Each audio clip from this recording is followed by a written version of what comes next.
Ghosi seat पर सपा उम्मीदवार का समर्थन करेंगी मायावती। यूपी में बीजेपी का खेल बिगाड़ सकती है बीएसपी।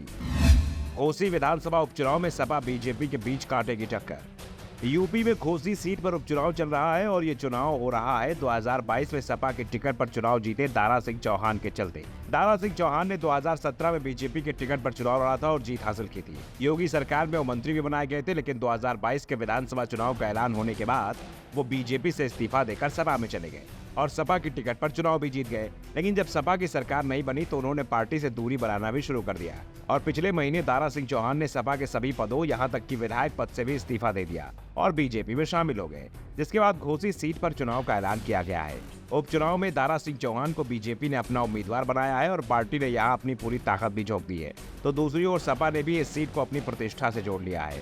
साथ ही इंडिया गठबंधन की भी यूपी में ही पहली परीक्षा होनी है, इसलिए कांग्रेस भी सपा के साथ दिखाई दे रही है। सपा ने यहां से 2012 में विधायक रहे सुधाकर सिंह को अपना प्रत्याशी बनाया है। 2017 में सुधाकर सिंह को बीजेपी के दारा सिंह चौहान ने चुनाव हराया था, लेकिन जब दारा सिंह चौहान सपा में गए तो सपा ने सुधाकर का टिकट 2022 के विधानसभा चुनाव में काट दिया था।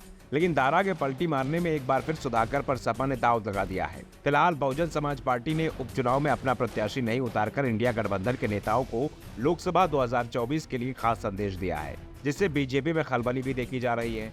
दरअसल इस सीट पर बीएसपी चीफ का एक इशारा किसी को भी जीत दिला सकता है, क्योंकि यहाँ बीएसपी का करीब 60,000 वोट है, जिसमें अधिकांश वोट दलित समुदाय का ही है। बीएसपी ने घोसी सीट से उम्मीदवार नहीं उतारकर कई संदेश दिए हैं, जबकि इससे पहले आजमगढ़ लोकसभा सीट पर हुए उपचुनाव में बीएसपी ने अपना उम्मीदवार उतारा था और बीएसपी उम्मीदवार ही सपा के धर्मेंद्र यादव की हार की सबसे बड़ी वजह भी बन गया था।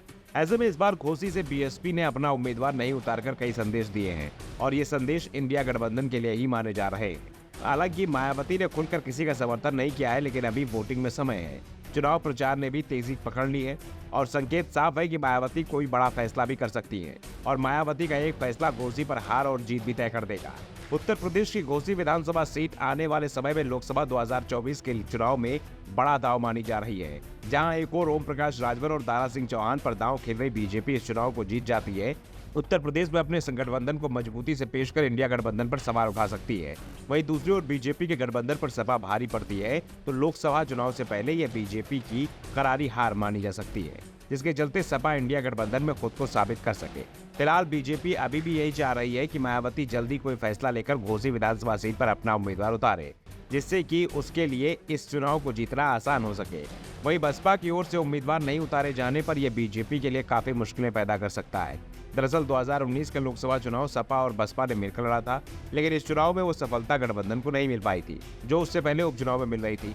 2017 के विधानसभा चुनाव के बाद यूपी में लोकसभा चुनाव से पहले जितने भी उपचुनाव हुए, बीएसपी ने सपा का समर्थन किया और लगभग हर चुनाव सपा का उम्मीदवार जीतता चला गया। यहाँ तक कि गोरखपुर और फूलपुर लोकसभा सीट पर हुए उपचुनाव में भी सपा को जीत मिली थी, जबकि 2017 में इन सीटों पर उपचुनाव योगी आदित्यनाथ और केशव प्रसाद मौर्य के इस्तीफा देने के चलते हुआ था।